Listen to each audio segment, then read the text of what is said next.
Palda ang exam sa mga pupils ug mga estudyante sa high school. Nagapatrol, Hernel Tokmo.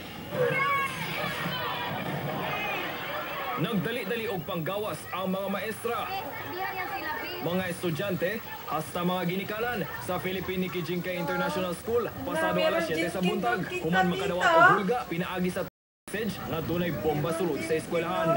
Pag-abot sa bomb squad og task force Davao, dali dayong gi-check ang tibok building gamit ang K9. Usa si Rosario Chato sa mga nakadawat og text message bahin sa bomb threat. Busa, gisundo dayon niya ang iyang unom ka mga apo. Si Teresa Salvador, gipapauli sab ang iyang mga apo. Uwi sa bahay, para safety sa mga bata. Kaya report man jud na mo sa principal. Kung dili daw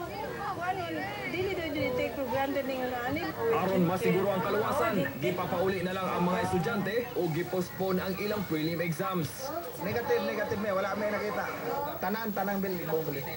Dili na to ni siya mapabaliwala. Akong bagay ni siya kung nahitabo na wala kamuto. So we cannot take for granted. So everything has to be reported. Human sa usa ka oras nga pag-clearing sa bomb squad, walay nakitang bomba. Wala say nakitang rason ang admin sa mga eskwelahan para bombahan sila. Pero bisan pa man, nagpasalamat ang tanan sa kaabdik sa pag-report sa otoridad.